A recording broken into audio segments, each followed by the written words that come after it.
Okay, so we're going to be studying from session 7 today, and I want to offer and just remind everyone of the invitation to just really pay attention to your own inner sense, your own instincts, your own intuition, your own intelligence, and we don't come together to worship anyone or anything outside of ourselves. We come together to seek the truth. And so take what resonates and leave the rest behind. And you all already know this, but I just feel like it's helpful to just remind ourselves of that. And I also want to offer, I just want to honor all of our higher selves and just remind each of us that we have our own inner guru, this balanced portion of ourselves that's beyond the paradoxes, that's available, that's lending its aid to us to navigate our lives, to navigate our study, to navigate everything. And so, yeah, I just want to give thanks to all of our higher selves and just presence, that inner guru that helps us walk in balance. So thanks to that dimension of ourselves. Okay, let's get into it. Session 7. Anybody feel inspired to start us off with the reading?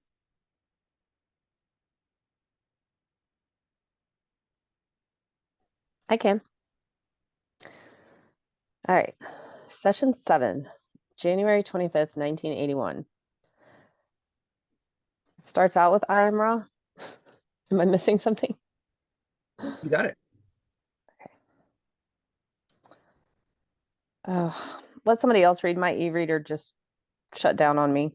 Oh, darn it. Okay. Yeah. Anyone else want to jump in?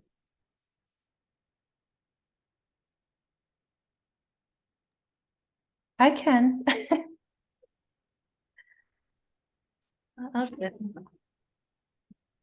Okay. I am Ra. I greet you in the love and the light of our infinite creator. I communicate now. Questioner. You mentioned that you were a member of the Confederation of Planets. What avenues of service or types of service are available to members of the Confederation? Would you describe some of them? I am Ra. I am assuming that you intend the service which we of the Confederation can offer, rather than the service which is available to our use. The service available for our offering to those who call us is equivalent to the square of the distortion need of that calling, divided by or integrated with the basic law of one, in its distortion indicating the free will of those who are not aware of the unity of creation. Questioner. From this, I am assuming that the difficulty you have contacting this planet at this time is the mixture of people here, some being aware of the unity, some not, and for this reason you cannot come openly or give any proof of your contact. Is this correct? I am wrong. As we just repeated through this instrument, we must integrate all of the portions of your social memory complex in its illusory disintegration form. Then the product of this can be seen as the limit of our ability to serve. We are fortunate that the law of service squares the desires of those who call. Otherwise, we would have no beingness in this time-space at this present continuum of the illusion. In short, you are basically correct. The thought of not being able is not a part of our basic thought form complex toward your peoples, but rather is a maximal consideration of what is possible. Questioner. By squared, do you mean that if 10 people call, you can count that when comparing it to the planetary ratio of people as 100 people, squaring 10, getting 100? Is that correct? I am wrong. This is incorrect. The square is sequential. 1, 2, 3, 4, each squared by the next number. Questioner, inaudible. Use an example. If only 10 entities on Earth required your services, how would you compute their call using this square rule? Ra. We would square 1 10 sequential times. raising the number to the 10th square. Questioner, what would be the result of this calculation? Ra, 24-second pause. The result is difficult to transmit. It is 1012 approximately. The entities who call are sometimes not totally unified in their calling, and thus the squaring is slightly less. Thus, there is a statistical loss over a period of call. However, perhaps you may see by this statistically corrected information the squaring mechanism. Keep going. Yeah. Questioner, about how many entities at present are calling from planet Earth for your services? Ra, I am called personally by 352,000.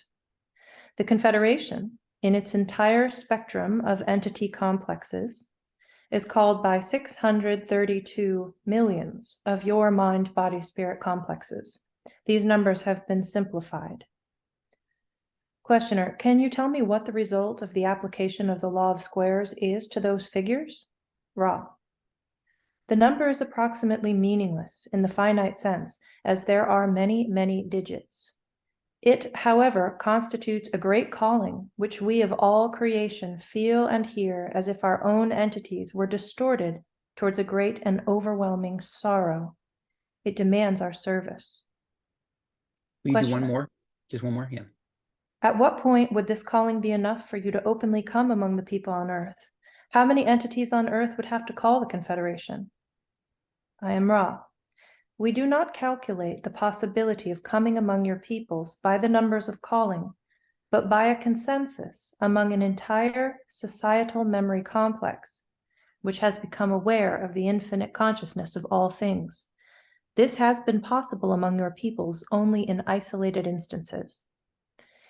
In the case wherein a social memory complex, which is servant of the Creator, sees this situation and has an idea for the appropriate aid, which can only be done among your peoples, the social memory complex desiring this project lays it before the Council of Saturn. If it is approved, quarantine is lifted. Thank you.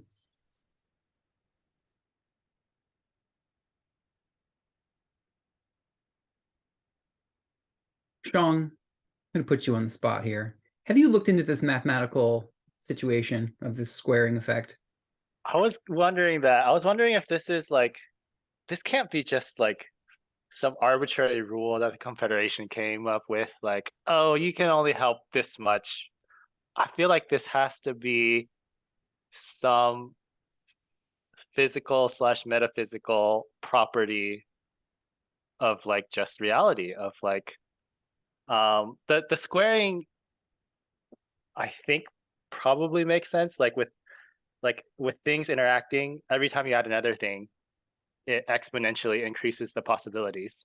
I think that's sort of makes sense to me. There's probably some rule or formula that corresponds to that. I don't know, man. Like I was wondering, like while we were going through this, like this has to correspond with something. Like this can't just be this can't be artificial. Yeah. I tried to get more clarity. Than I spent some time this week trying to do some research and figure out if I could bring a little bit of clarity about the actual, the formulaic, the math of what Ra is saying here, but I wasn't able to figure anything out. Does anybody know about if anyone's figured out? Diana. I did.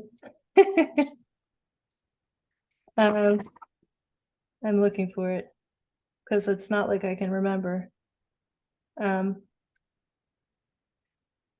Yeah, the math is perfect. The math makes perfect sense. That's probably all that matters there. The metaphysical aspect of it. Where is it in the I'm looking back in the concept guide and I can't even find it. 169. It's the metaphysical aspect of it that's really interesting to me. I just think the metaphysical difficulty of harmonizing just becomes exponentially more difficult with the addition of each entity. And so it has great metaphysical weight. If anybody can find it faster than I can, we can look at it, but it's it's very clear math, and I'm not good at math, but back when I was working on this, it just came to me. There were a number of times when I really felt like I had a hand figuring things out, and this was one of them. Did you say it did end up in the concept guide? It's in there. There's a little chart. I'm just trying to find it in the, like, I don't know if it's called doubling, because I don't see it listed as law of squares. It's not under other laws. It might be under calling. I'll look there. There's a lot of properties in general Got when it. it comes to physics that have to do with squares. Like if you look at like the force of gravity, it's like Mhm. the inverse square of distance. So that makes me think it has something to do with an inherent property. Right. So there is a chart. I don't know if you can pull What it up page? online, Aaron. 37. Say it again. 37. 37. Okay. Okay, got it. And that's just what happened in my head. And when I worked it out, it worked out the way that Ross said, as I kind of carried it forward. So you just have to, I don't know if you guys can see that. So I've got it pulled up on my screen. Oh, look at that. That is so cool. I haven't seen that before. Thank you so much for pointing that out. Yeah, you're welcome. Okay, so there's the math. Oh, I see. I knew somebody had cracked this, and I went on the forum, LL's forum, and I'm like, I guess maybe the full archive from the old forum didn't get ported over to the new forum. Didn't seem like. Anyway, Yeah, that could be true. I Yeah. also, yeah, I haven't looked at it in here either, but that definitely looks right. It's a little Okay, cool. blurry. I don't know if people can read it. So I'll just read through this. First calling. The call begins with 1. This call is equal to infinity and is not, as you would say, counted. It is the cornerstone. Second calling. 2 times 2 equals 4. 2 entities call, which doubles the effect of 2. Third calling. 4 times 2 equals 8. 3 entities call, the above entity doubling the power of 4 above. Fourth calling. 8 times 2 equals 16. 4 entities call, the additional entity doubling the power of 8 above, and so on down till the 10th calling. It makes so much sense. Wow, it's so clear. But Aaron, Yeah. I wanted to ask, what qualifies as a calling? Aha, great question. Come on. Yeah. What qualifies as a calling? What do you guys think? Help! Help! God, help! Whoever you are, what's going on? Is anybody listening? No, I'm being facetious, but what do you Okay. think? I have a comment which could be completely off. I was looking for uh something to support like the square of like why it's a square. So there's this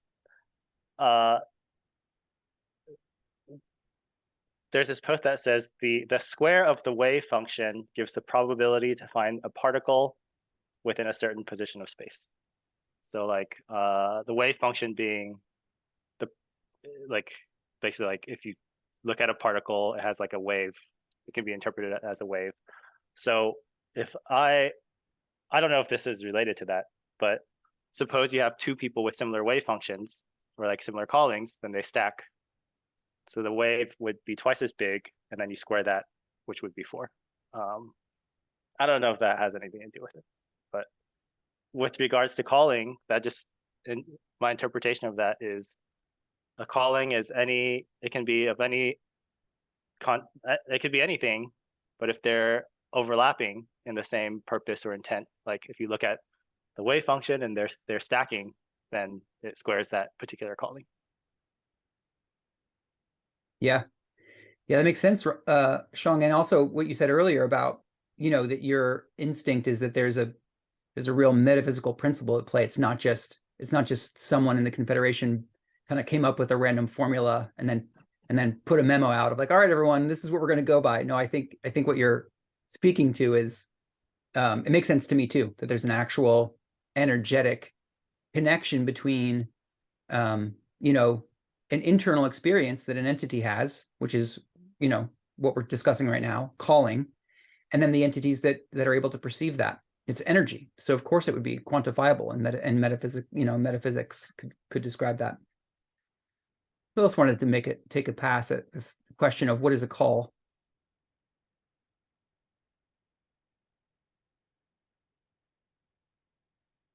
Diana, did you want to say something about it? I do. I just know that not everybody can locate that little raise hand button. So is there anybody else who wants to share something that just isn't popping up a little emoji? No? Okay. I think it's such a great question because it's not just about figuring out how to call. It's about figuring out how to perceive a calling so that we're not violating free will as people who want to serve positively. And what I've come to, I think, is that like you can call consciously or you can call unconsciously. You know, if a child is injured and crying, that is a call. They don't want to be in the situation that they're in, and we're aware of that, right? That's a calling. If you perceive that you have an honor duty in relationship with someone else as their teacher, their parent, their mentor, even if they're not directly asking for help, if that relationship has been established either by you and them or by virtue of happenstance, for example, you give birth to a child, they may of their own free will want to run into the street, but I would feel called to intervene upon that as their guide and protector, right? So I feel like some calls are conscious and purposeful, and those are very potent, like the one that Shang was just discussing, very metaphysically, vibratorily aligned.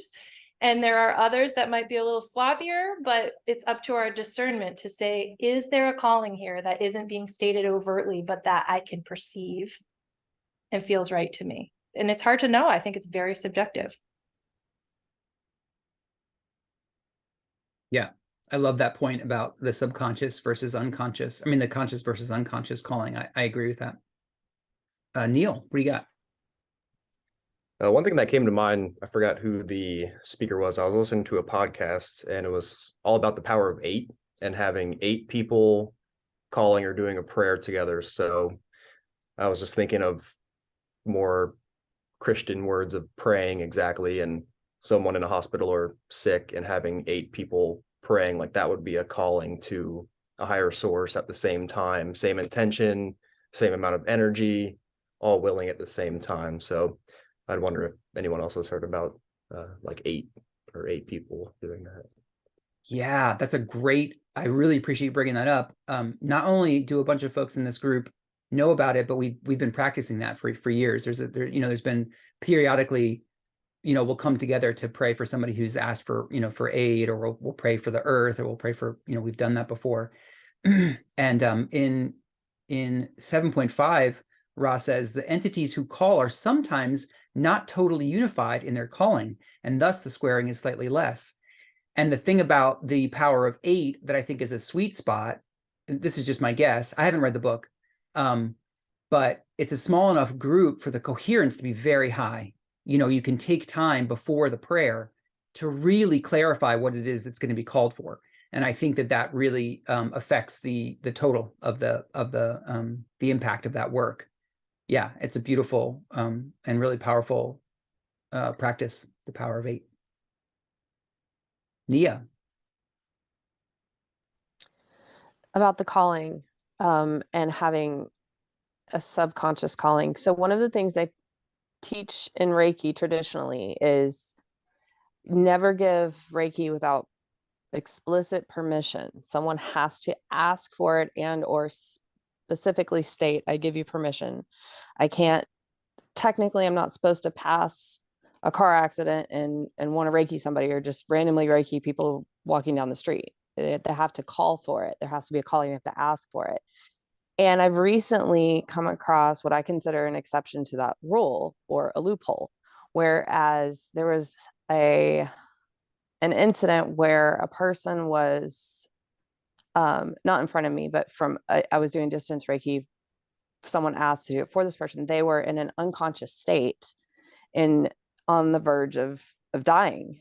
And they were like, can you Reiki this person? I was like, well, technically I'm not supposed to because they haven't asked, but what I'm going to do is go into a very deep meditative state and ask my spirit body, ask their spirit body, try to connect with their spirit body and like really feel that I am connecting to this person, and ask if that's okay. And if I do receive what I feel is, you know, a response like, yes, I'm dying, please feel free to Reiki me, because they needed this person to get conscious enough to get an answer of what this person wanted to do. It was a military unit and they were out, and they needed this person to respond with something. And apparently the person became, I later heard that the person became conscious enough to say, do option A versus option B or something to that effect. And so I feel like that was, you know, that's a like Diana was talking about, like children have, you know, it's an unconscious energetic asking, or an unconscious energetic permission to, yes, please. However that looks, and it's muddy. It's not, I don't feel like we can make clear statements about it. I feel like she said, is somewhat subjective per entity, per situation, per vibration, per everything. But I am curious what higher density entities would view as an unconscious calling. You know, some are real obvious, like we said, praying, someone guides, light workers, please come in. Yeah. And call for help in that way. And then what if the person isn't in prayer mode? For a long time there, I didn't, and I still have a really hard time asking for help. So I may have thoughts, I may have desires and wishes to upgrade. I may have desires and wishes to be better or to heal something, and I may not explicitly ask with word, mind, verbiage, but I may be asking for that with my energy and intention internally. So I am curious what that might look like aside from the obvious. Yeah, that loophole that you described reminds me of how Ra, you know, sometimes upon receiving a question from Don, Ra will say, we scan your mind complex, or, you know, we scan the other person's mind complex or whatever, and we decide that we will respond or we won't respond. You know, so sometimes Don will make a call directly through words, make a call, and Ra will not respond to the call. But you know, what reminded me of that is like you kind of intending to scan the holistic complex of the entity you're, you know, imagining giving aid to. And it reminded me of what Ra does. You know, they scan the sort of like larger picture of where the call's coming from to determine whether or not their response is appropriate. And that's interesting. I want to say one more thing about that particular incident, because it's been said that mind body spirit complexes have what someone called an exit point. We all have times in our lives where we can opt to, you know, say in a car accident or some major incident, we can have a choice to vacate our bodies and be done. And I didn't want to just, because sometimes, like I said before, explaining the fire hose method of Reiki, I didn't want to interfere. So I really went deep into asking this entity, do you want this Reiki? Because everybody's like, well, of course they want it. Well, they may not. That may be part of their catalyst. That may be part of their exit plan. And it's not up to me to interfere. I waited till I got a really clear answer before offering help. And that's one of the things I think in our culture and our world at large, where we make a lot of assumptions that, of course, they would want help. They may not. That may be part of their catalyst on purpose, and part of their what's the phrase? The preconceived catalyst. Reincarnative programming. Thank you. Yeah. Yeah. So I just wanted to put in there that I feel like it's important, if anybody else runs across something like that, to be very careful in interfering with things like that. Yeah. Yeah, it makes sense. Thanks, Neo. Farrellyn? Yeah, I think it's interesting that we're kind of anthropomorphizing and putting ourselves in the position of Ra. Ra is a whole different complex. So my thought is, I was wondering if they had defined what is a calling from their perspective, and if they came to the planet at a certain point in time, was it? I would imagine the calling, it wasn't from duress and stress so much as a inquiry for truth, maybe a higher truth. And that's what I'm projecting from what little I know. There wasn't necessarily a time of deep war or something. I don't know. Do you know what was going on when they first answered? And I think it's kind of cute that we're anthropomorphizing and putting ourselves in the position of, oh, when am I being called? But that wasn't my question at all. It's like, what does Ra consider a call? And yeah, I'll take it from there, or leave it there. Mm-hmm. Did you want responses from that about that question? Yeah, does anyone know? Does anyone have an idea from the literature? When was that call? What was happening during the time of that call? And what constitutes a call? Is it a level of thought forms? Is it, besides the collective effect of how many it takes to be heard, what's the nature of the call? Is it help, I'm in pain? Or is it, hey, what's going on here? It's beautiful. Who created this? Who's my creator? What's happening? What is the call? Yeah, it's a great question. Well, I'll just chime in with one little bit, which is they do say, they say very clearly again and again that they are those of the law of one, and their teachings are the law of one. And so they're basically their medicine. They don't call it that, but they're, the gift that they have to give is the teachings, the philosophy of oneness. And when they scanned Earth to see if what they had to offer was going to be helpful to the people of the planet, what they look for is a coherence among a social complex of the attitude that the world is alive and that it's unified, and and sort of there's some sort of baseline consciousness level that a society or a culture needs to have for them to feel like their teachings are going to land in a good way, that their teachings are relevant for what those people are looking for. So I imagine from Ra's particular case, a calling would be, please help me know how all is one. Or, please teach me about the infinity of the creation and how the creator is in all things. Or it could also be, hey, Ra, can you come and, or can you offer? Because Ra, of course, Ra is a major figure on Earth. Like historically, it's a very, very powerful entity from Egyptian, religion. And so, of course, there's a lot of awareness of Ra. And I imagine they might get prayers or, calls by name. So I guess what I'm trying to clarify is that from my perspective, a call to Ra specifically could be about what they're sharing, like asking specifically for the medicine or the teachings that they have to bring, or it could be by name. Sort of what I imagine. But the name would have come second, I thought. The first there was a general calling. They didn't know who they were calling, but they were asking for something that Ra could answer. That's right. Right. Yeah, no, of course, before they had ever announced themselves or made contact, they couldn't have been called by name, I imagine. But now we're in a time where that's been the case for a long time. That Ra is a part of our history. Yeah.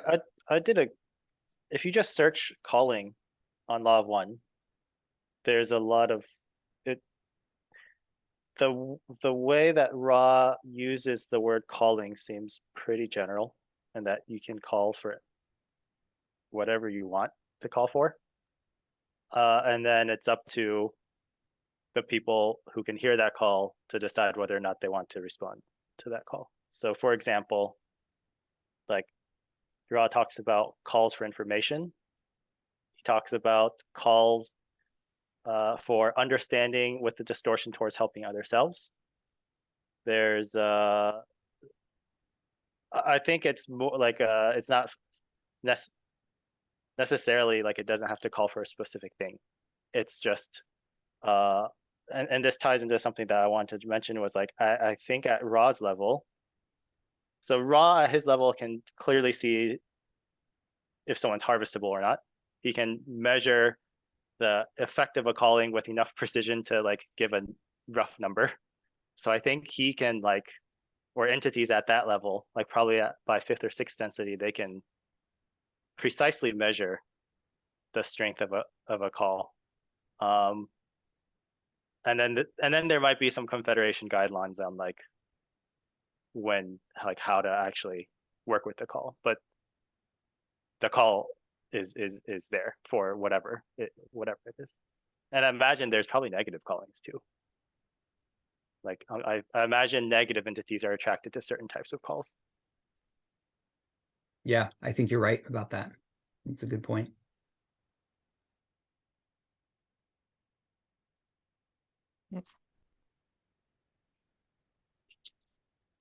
Okay, let's move on to Scott. What's your question or comment?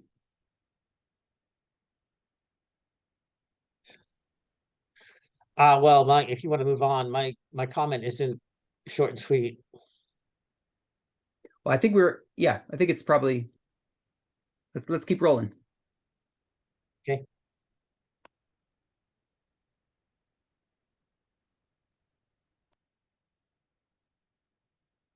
Which means, what's your, did you want to say it? Oh, sorry. I thought you meant rolling on the text. Yeah, let me know if my audio is cutting out because it's still cutting out a little bit here and there for me. Loud and clear. So yeah, no, the conversation literally just reminded me of when I went on a vision quest. So this is more of like a curiosity in relationship to the conversation. And that was like 20 something years ago, but at a time in my life where there was like major transformation going on, really like initiation way into not only Native American ceremonial ritual, philosophy or just ways of life, but like the calling that comes. Like I had a strong impulse to do a vision quest, and I went to the Roadman Native American Church and asked them about that, and they um, and I was, so we did some preparation for that, and I was kind of like the liaison between myself and a few of my friends, and 4 of us eventually went up and did a vision quest in a very traditional way, Arapaho way,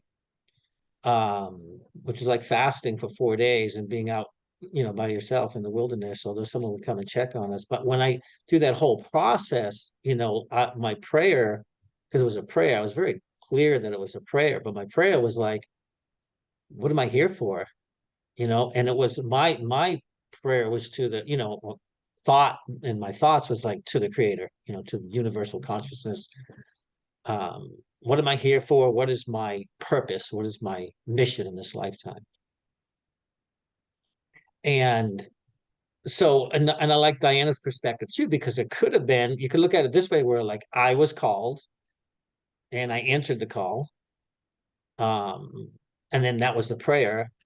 And it's interesting because there was definitely a series of really powerful things that unfolded as a result of that. And that's, kind of a longer story too, but I'm just mentioning that because of the conversation, like I could see that fitting into this conversation. I didn't know about Ra, so it wasn't specifically to Ra. But when you put out a prayer like that to the creator consciousness, I imagine that whoever's in service can answer that prayer. Yep. And I'll add that it wasn't something so profound that happened during the vision quest, but the night after, when I fell into one of the deepest sleeps that I've ever slept in, as I was coming to waking state, I heard this one voice in my mind, and it was so distinct from the chatter of my usual mind. And it simply said, help restore the relationship between humanity and the spirit. And so I got a message back. That's awesome. Mm-hmm. It's a beautiful message too. Cool. Thanks for sharing that, Scott. Yeah. Diana? I was just going to say quickly to Farrellyn that there isn't a super clear answer that I've encountered or remember in the material about the nature of calling. It seems to be different things. So there's more coming. The word calling is going to come up lots of times as we read through this, and you're going to get different examples of what it means to call. It's just not that easy to sum up. It's not super clear to me. Yeah, thanks for that comment. I appreciate that too, because it's that's also my experience. And just one other thing I want to say about it is, Ra often will, I feel like it's humor that they bring in, but Don will ask a question and Don's referring to something very specific. And, like Don will say, like, where did they come from? And Ra will say, from the creator. They just like, they're constantly pointing back to oneness. And that's relevant here too. Like, when we think about calling, if you think about all of the diversity, profound diversity of intelligences and entities and planes and dimensions and densities and time, space and space-time, it gets really complex really quickly. But if we return to like, there's just one of us here, y'all. So if we think and we desire and we're with, basically it's sort of like the way I think about it is if there's a gap between our present experience and what we imagine could be, that's a call. Like if there's a voltage difference between desire of like what we're experiencing currently and what we imagine we could be experiencing, whether it's the lack of suffering or an increase of compassion, or for someone we love to have something they don't have, or for understanding. I think any of those experiences creates some charge in mind. And the mind is shared by the entire universe. And so the entities that, especially as they go up in densities, become more and more capable of perceiving those movements in mind. And Ra being in late sixth density, I think are incredibly attuned to all of that activity. And so they hear it and they respond as they're able. Okay, so I am wanting to move on, but Nia, I also want to make space for your question. Hopefully it's super quick. Great. What you just said reminded me of something that happened this week. I'll make this short. I was in the ER with my mom Friday night for 7 hours. She broke her arm. She's okay, technically. Point being that I was oscillating between judgments, not harshly, but just mental observation of the people and why they were there and what choices they might have made in their lives to be in the position they're in and things like that. And then I would oscillate to a place of compassion for it doesn't matter. We're all just our own entities and things like that. So the point I was bringing up is that I had a calling for a distinct difference of vibration in the emergency room.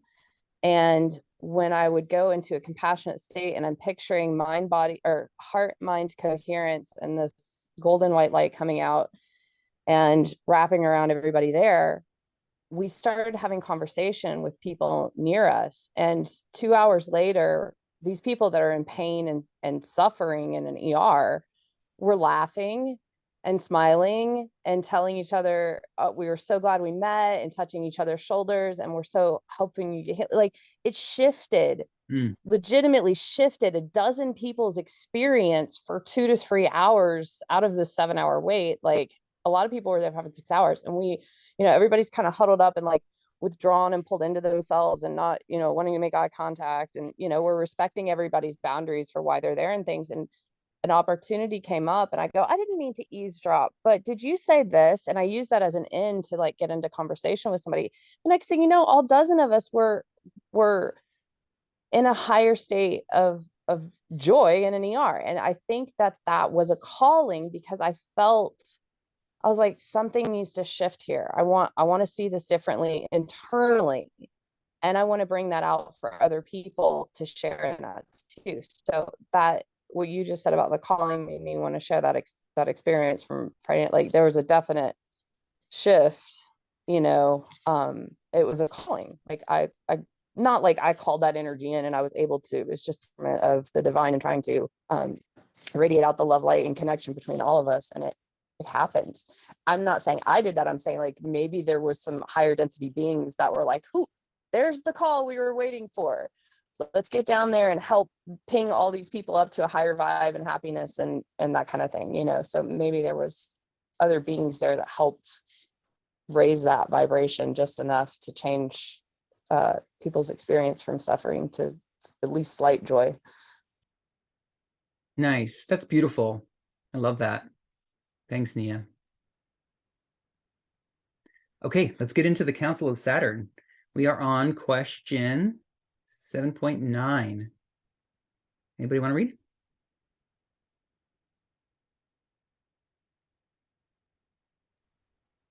I can read. Great. Questioner, I have a question here, I believe, about that council from Jim. Who are the members and how does the council function? I'm Ra. The members of the council are representatives from the Confederation and from those vibratory levels of your inner planes bearing responsibility for your third density. The names are not important because there are no names.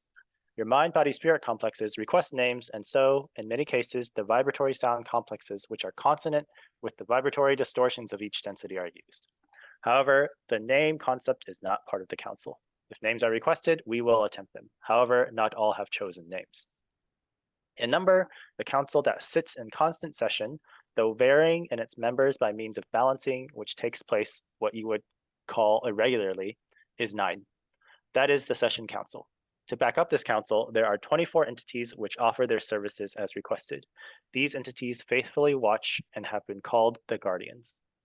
The council operates by means of what you would call telepathic contact with the oneness or unity of the 9, the distortions blending harmoniously so that the law of one prevails with ease. When a need for thought is present, the council retains the distortion complex of this need, balancing it as described, and then recommends what it considers as appropriate action. This includes 1, the duty of admitting social memory complexes to the Confederation. 2, offering aid to those who are unsure how to aid the social memory complex requesting aid in a way consonant with both the call, the law, and the number of those calling. That is to say, sometimes the resistance of the call. 3, internal questions in the council are determined. Those are the prominent duties of the council. They are, if in any doubt, able to contact the 24 who then offer consensus judgment thinking to the council. The council then may reconsider any question. Questioner, is the Council of 9 the same 9 that was mentioned in this book? Questioner gestures to Yuri. I am Ra. The Council of 9 has been retained in semi-undistorted form by 2 main sources, that known in your naming as Mark and that known in your naming as Henry. In one case, the channel became the scribe.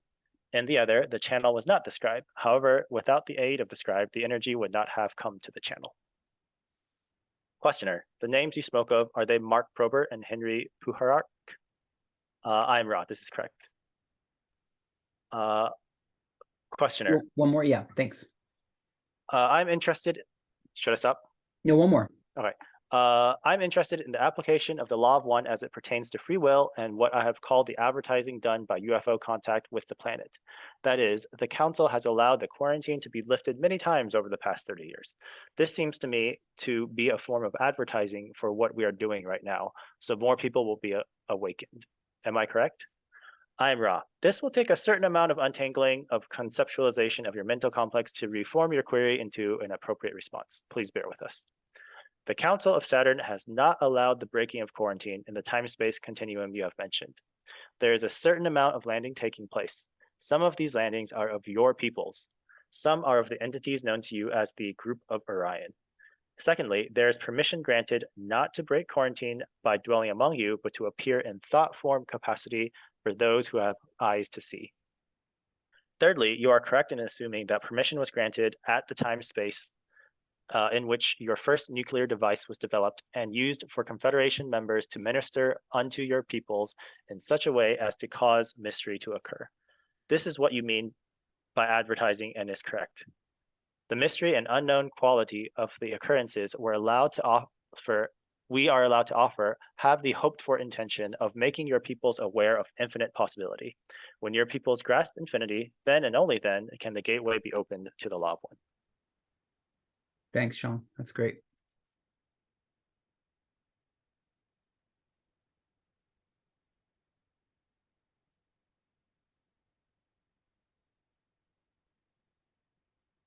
What do y'all think about that?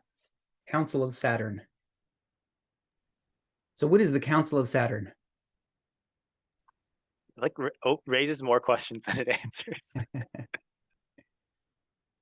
Do you want to name any of those questions? Who are the guardians? That's a great question. I have the same curiosity. Are there councils? The council is only responsible for Earth. Is that correct? Just their dense, or is it the solar system, or is it go beyond the solar system? Any thoughts about that? Is the Council of Saturn the same as the Council of Nine? I think he implies it is the same, right? Well, it sounds like the council. Undistorted. Yeah, it sounds like the council is kind of made up of two subgroups. The Council of Nine is what Ra calls the session council, and they sit in council consistently, and they're backed up by a second group, the 24 guardians. And in tandem, those two make up, I think, what we would call the council generally. Yeah, I think they were. I thought they were saying that there's always 9 that are sitting there, watching all the time, observing, right? But they're interchangeable. Like someone will come in, or an entity will come in, and the 24 total, or something like that. Right. Yeah. Yep.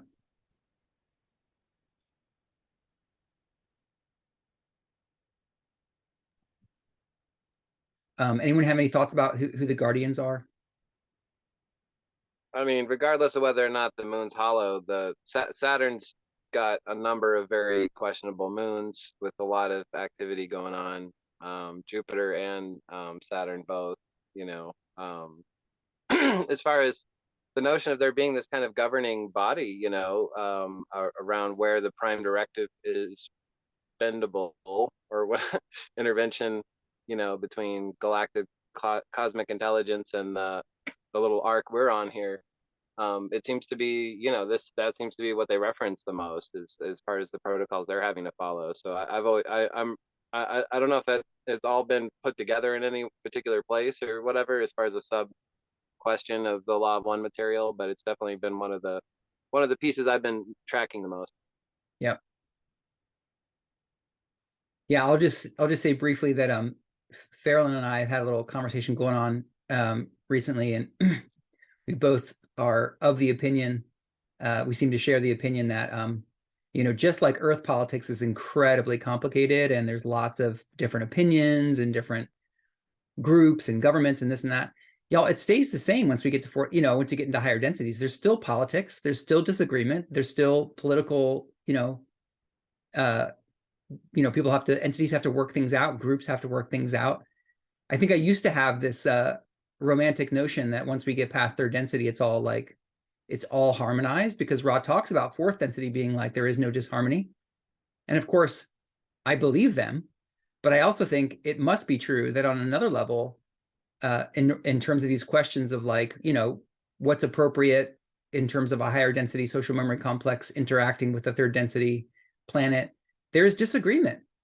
There is the need to have discussion and have discernment and work things out. And it seems like not just for Earth, but probably for this, my sense is that it's for this portion of our galaxy, the council is available for that kind of service to provide,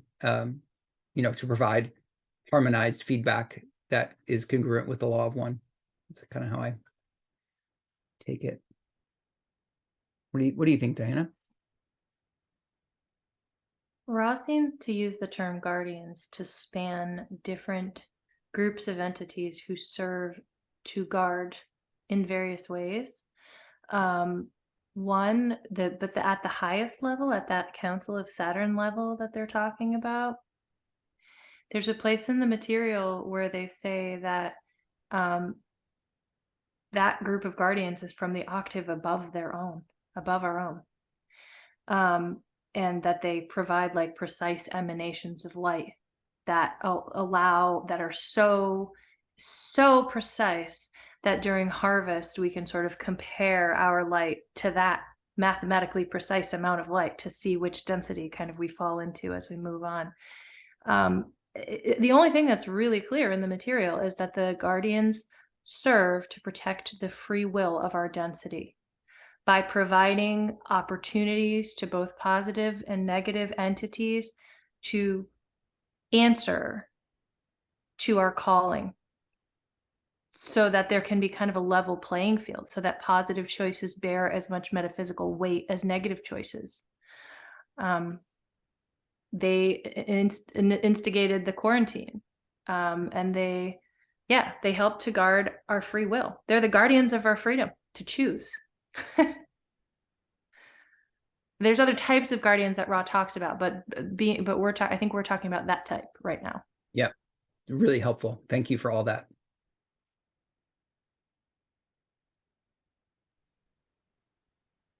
So the guardians, are they the protection? It was like, does every third density planet need guardian protection, or is it something like, was it because Earth was? It had something to do with free will as abridged earlier, right? With one of the transfers. Was that the reason that the Guardians got involved?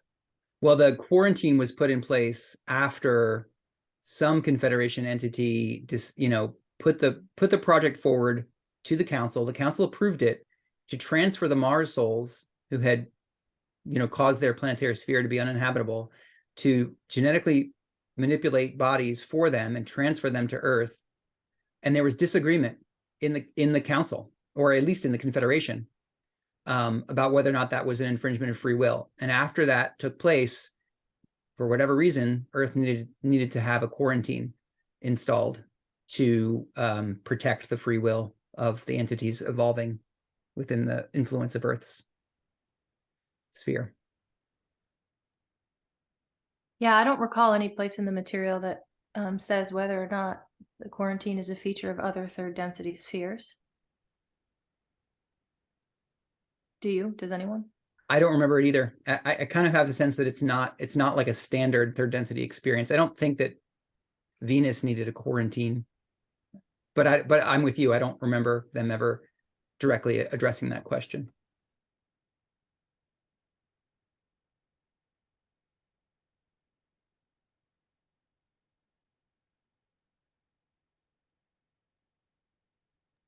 Has anyone, just out of curiosity, is anyone familiar with the other two authors and this Council of Nine, Mark Probert and Henry Puharich? No. I was curious about that. Yeah. If so, I was going to ask if anyone could give a brief synopsis of how either of those two authors depict the Council of Nine, but I guess we don't have that.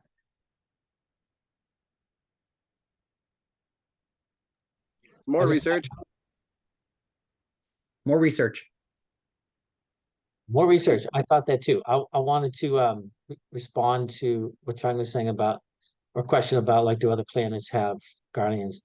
But my understanding, and I'm not sure if it's accurate, that the guardians are the guardians of the galaxy. Like they work on a galactic level.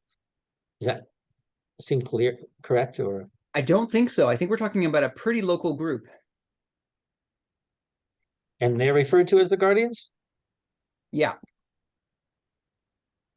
The guardians are stationed on Saturn, and they are the guardians of Earth, we know.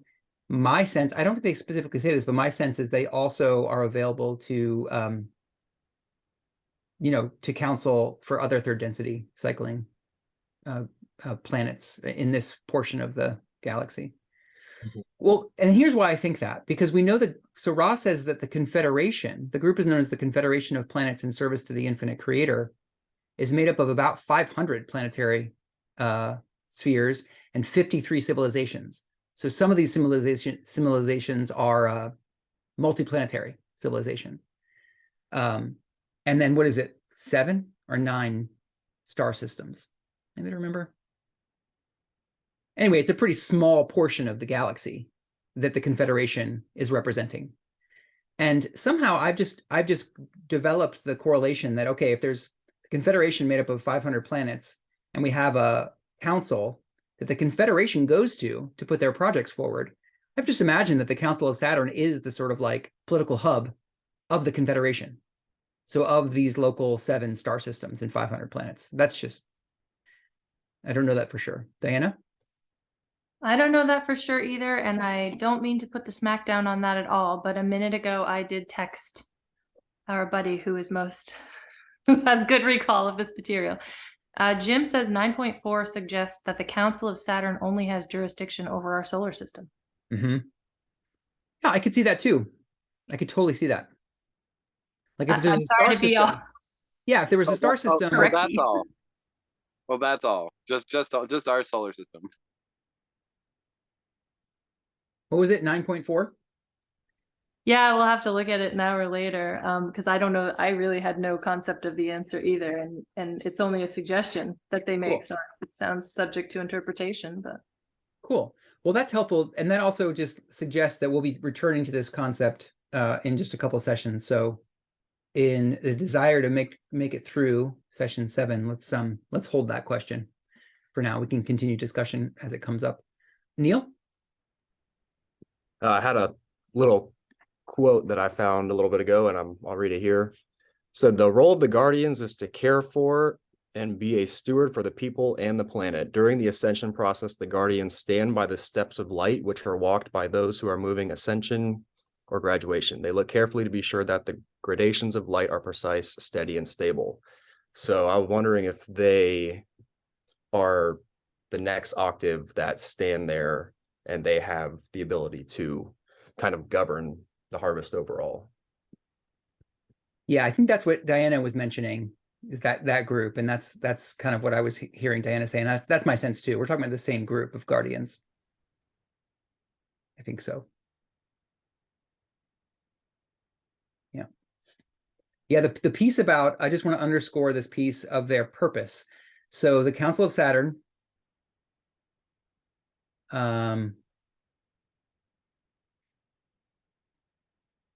let's see, they mentioned 3 kind of purposes. Well, they say they did not allow the breaking of quarantine in the past. What did Don say? 30 years. So from the 50s to the 80s, they didn't allow Confederation members. They didn't approve the breaking of quarantine. They did allow breaking of quarantine earlier, after the development of nuclear bomb in the 40s. Some of the landings were of Orion, so they obviously have no control over that. Secondly, there is permission granted not to break quarantine by dwelling among you, but to appear in thought form capacity for those who have eyes to see. So they also are, I guess they're approached by entities who want to make contact, but instead of making contact by landing or appearing with physical craft in the sky, Confederation members can instead make an appearance through thought form. And then it seems like the advantage of that is that they can only be seen by those who have eyes to see. So that's interesting. And then the third thing they're tasked with is, or the third response about did they give permission? Yeah, they say that you are correct in assuming that permission was granted at the time space in which your first nuclear device was developed and used for Confederation members to minister unto your peoples in such a way as to cause mystery to occur. This is what you mean by advertising and is correct. So that's a really primary clue into why Confederation members want to show themselves, why they want to come and visit the skies, and why would they do that? What's the purpose of that? And it's to cause mystery to occur, to sort of like provide catalysts for people to be confronted with with a phenomenon that's outside of their normal frame, and it kind of like it conditions the mind to reach towards infinity, to reach towards the mystery, to reach towards what is unknown. And that's pretty interesting.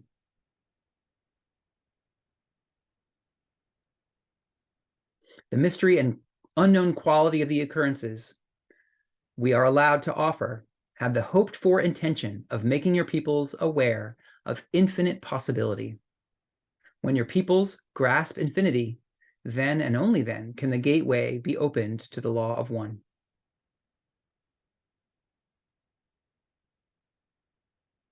I love that.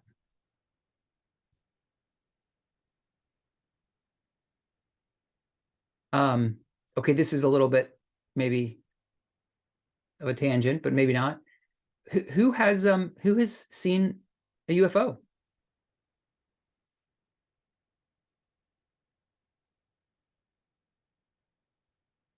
I'm guessing some folks might have a maybe, because there's the U. It's the unknown nature of the phenomenon. Cool. Fascinating. Okay, I'm gonna keep us moving. I'm gonna go ahead and read. I might just read the final 6 Q&As. We'll see. 7.13, questioner, you mentioned both our people and those of Orion coming here. Can you expand on that? I am Ra. Your thought complexes did not match your vibratory sound complexes. We are unable to respond. Please restate your query. Questioner, I'll just ask about Orion. You mentioned Orion as a source of some of the contacts of UFOs. Can you tell me something of that contact, its purpose? I am Ra. Consider, if you will, a simple example of intentions which are bad, good.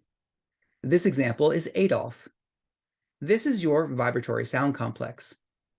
The intention is to presumably unify by choosing the distortion complex called elite from a social memory complex, and then enslaving by various effects those who are seen as the distortion of not elite. There is then the concept of taking the social memory complex thus weeded and adding it to a distortion thought of by the so-called Orion group as an empire. The problem facing them is that they face a great deal of random energy released by the concept of separation. This causes them to be vulnerable as the distortions amongst their own members are not harmonized. Questioner, what is the density of the Orion group? I am Ra. Like the Confederation, the densities of the mass consciousnesses which comprise that group are varied. There are very few third density, a larger number of fourth density, a similarly large number of fifth density, and a very few sixth density entities comprising this organization. Their numbers are perhaps 1/10 ours at any point in the space-time continuum, as the problem of spiritual entropy causes them to experience constant disintegration of their social memory complexes. Their power is the same as ours. The law of one blinks neither at the light or the darkness, but is available for service to others and service to self.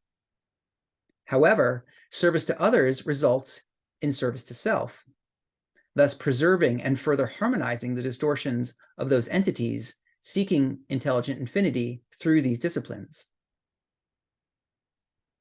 Those seeking intelligent infinity through the use of service to self create the same amount of power, but, as we said, have constant difficulty because of the concept of separation, which is implicit in the manifestations of the service to self, which involve power over others. This weakens and eventually disintegrates the energy collected by such mind-body-spirit complexes who call the Orion group, and the social memory complexes who comprise the Orion group. It should be noted, carefully pondered, and accepted that the law of one is available to any social memory complex which has decided to strive together for any seeking of purpose, be it service to others or service to self. The laws, which are the primal distortions of the law of one, then are placed into operation, and the illusion of space-time is used as a medium for the development of the results of those choices freely made. Thus, all entities learn, no matter what they seek. All learn the same, some rapidly, some slowly. Questioner, using as an example a fifth density group or social memory complex of the Orion group, what was their previous density before they became fifth density? I am Ra. The progress through densities is sequential. A fifth density social memory complex would be comprised of mind-body-spirit complexes harvested from fourth density. Then the conglomerate or mass mind-body-spirit complex does its melding, and the results are due to the infinitely various possibilities of combination of distortions. Questioner, I'm trying to understand how a group, such as the Orion group, would progress. I was of the opinion that a closer understanding of the law of one created the condition of acceptability moving, say, from our third density to the fourth in our transition now. And I'm trying to understand how it would be possible. If you were in the Orion group and pointed towards self-service, how would you progress, say, from the third density to the fourth? What learning would be necessary for that? I am Ra. This is the last question of length for this instrument at this time. You will recall that we went into some detail as to how those not oriented towards seeking service for others, yet nevertheless found and could use the gateway to intelligent infinity. This is true at all densities in our octave. We cannot speak for those above us, as you would say, in the next quantum or octave of beingness. This is, however, true of this octave of densities.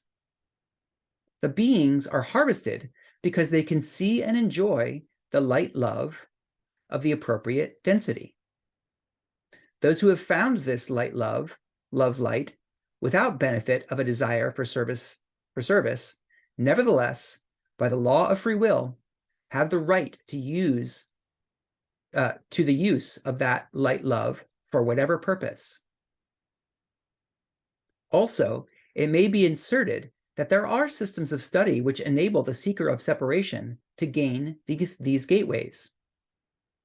This study is as difficult as the one which we have described to you, but there are those with the perseverance to pursue the study, just as you desire to pursue the difficult path of seeking to know in order to serve. The distortion lies in the fact that those who seek to serve the self are seen by the law of one as precisely the same as those who seek to serve others. For are all not one? To serve yourself and to serve another is a dual method of saying the same thing, if you can understand the essence of the law of one.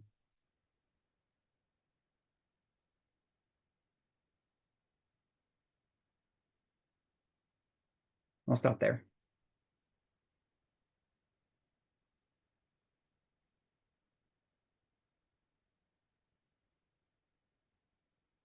Any questions or comments?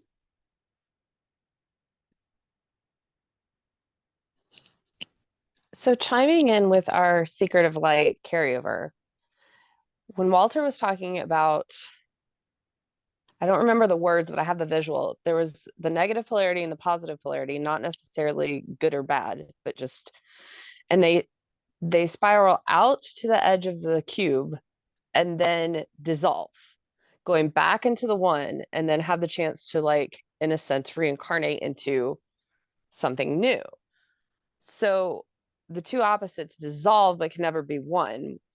This have been geeking out all week on the duality aspect again with positive and negative. So wherever there is a negative, there must be a positive. Wherever there's a positive, there must be a negative. Just like you cannot have the light without the dark, you cannot have the dark without the light. Like that, I was activated about the service to self being just as okay and important to the creator as service to others, you know. And I just the ultimate question of why is evil necessary, you know, it's like that.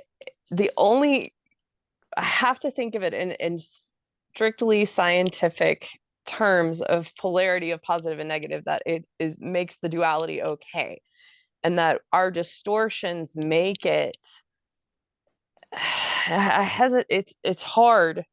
This one's really hard. I still struggle with this. I'm still going to.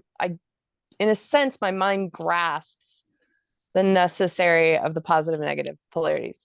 The heart space is not happy with that.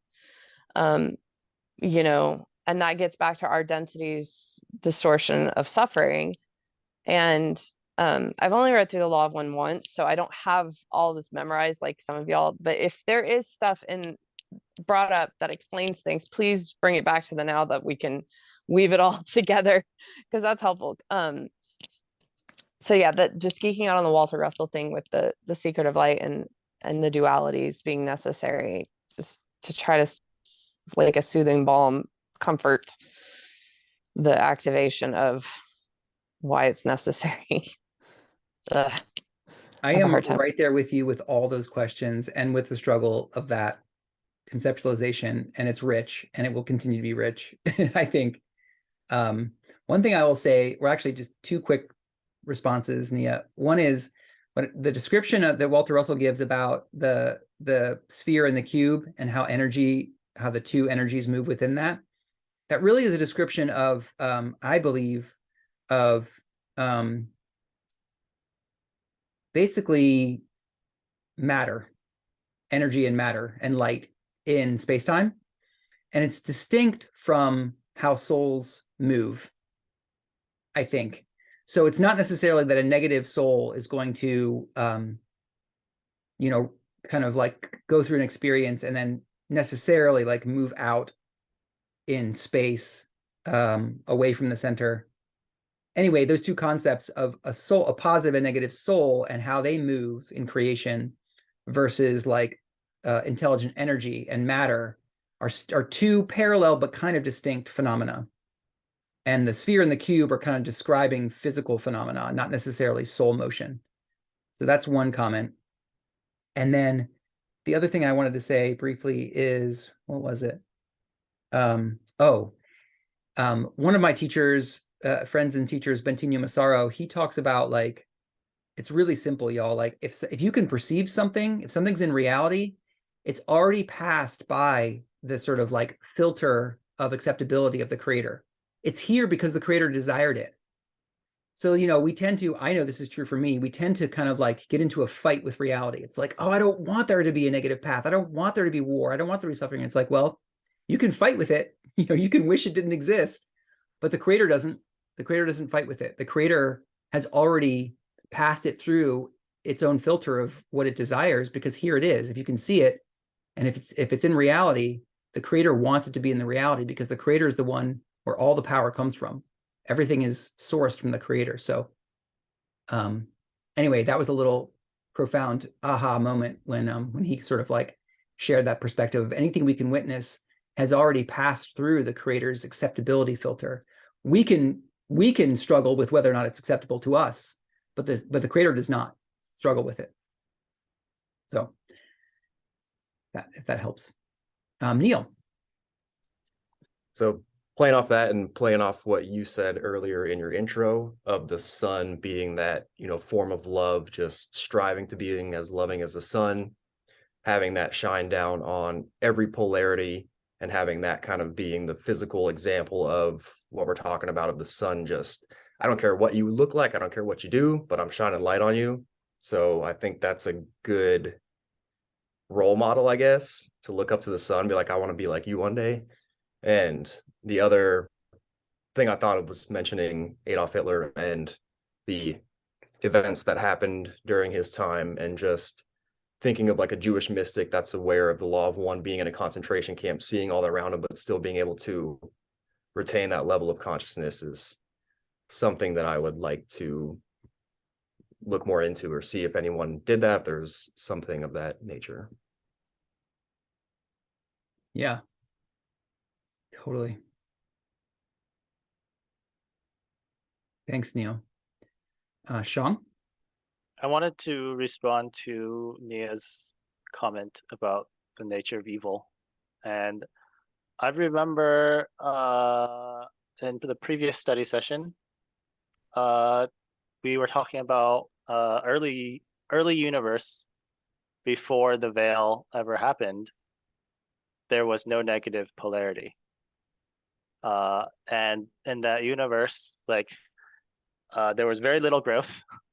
There was no motivation for growth, and it was very pale compared to the present universe. And I remember, and then Don was like, why was there no growth? And I was like, yeah, you know, if you're a student and you're always going to get an A no matter what you do, you don't really study. Was some metaphor similar to that. And then the way I interpreted it, that, and then the veil happened, immediately they discovered the negative polarity. It was immediately discovered all sorts of issues with that as well, that they've been working through by trying to invent new archetypes. And I remember thinking, like, it made me think of YouTube, because there's a lot of really cool, like, I waste so much time on YouTube, and the reason I get to do that is because, like, there's a lot of cool stuff on YouTube, but like 90% of it is like, I don't know, I don't want to be mean, but it's probably garbage. And it's like opening that, allowing for that free will, putting that veil in place, allowing people to do whatever the hell they want, opens the opportunity for a lot more stuff. But you also, you have to accept everything that comes with it. And I think from the creator's perspective, like, in the end, that's better than what it was before, in terms of quantity and diversity of experience generated. Yeah. Thanks, Sean, and for that reminder. And yeah, thanks, Aaron. That was, sometimes got to smack myself upside the head and remember that sometimes, but I need y'all smacking me upside the head to help me remember that. Thank you. Or smooch yourself upside the cheek. Okay, so I want to tag on to what Sean was just saying. Another thing that occurs to me about, like, you know, how can we relate to this, like, profound, you know, question of, like, good and evil, and the presence of evil and the presence of the negative path. And it's like, you know, it's hard to really put ourselves in the perspective of the one infinite creator. But from another standpoint, it's not, because we are the one infinite creator. And from down here, from the perspective of being limited and being in their density and being veiled, you know, it doesn't seem kind to introduce the possibility of a negative path. It creates so much suffering. It just doesn't seem like something that a loving creator would do. But from the perspective of the creator, it's volunteering it for itself. It's subjecting itself to this experiment. It's not like doing it to us. We are that one. You know, like, from down here, it seems like to do that would be to subject us and all the rest of the universe to these experiences of suffering. But from the creator's perspective, that's not what it's doing. It's choosing it for itself. It's subjecting itself to this experiment. And it has the right to do that. Just like we have the right to make all the decisions that we make and all the things that we subject ourselves to. The creator is just doing the same thing. Oh, and just one more little tiny comment. When the veil was installed, as Sean was saying, it potentiated the negative path, but the negative path was already there. Souls could have chosen the negative path even when it was a simpler set of archetypes, and even when there was no veil. Souls could have chosen the negative path, they just didn't, because they wouldn't, because they knew that it was all one. They knew it was all themselves. So there wasn't any souls that chose it, but it was there. the potential for the negative path existed from the very beginning, which is interesting. Anyway, we'll get more into that when we study the archetypes. Diana.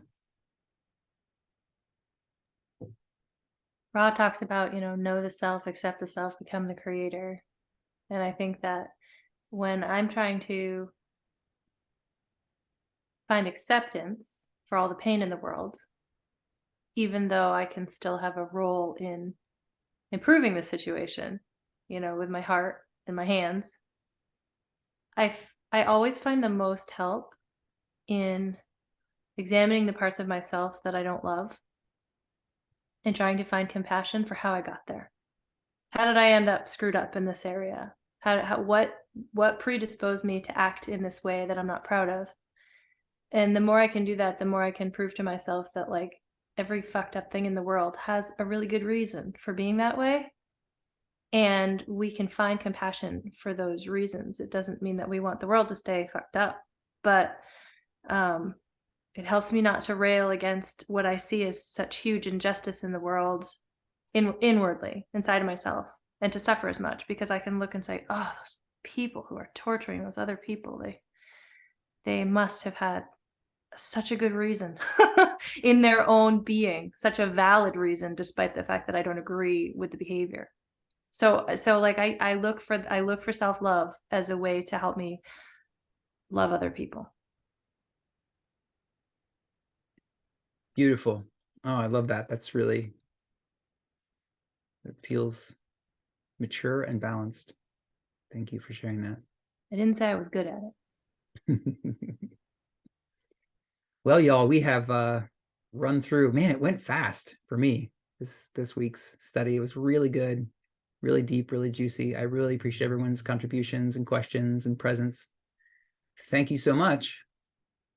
We'll pick it up again next week with session 8. Yeah, thanks everybody. Yeah, thank you all. Thanks, Love you. y'all. See you guys Love next time. y'all. So fun. Thank you. Bye-bye. Bye-bye. Till the next time. Till the next time. See ya. See ya.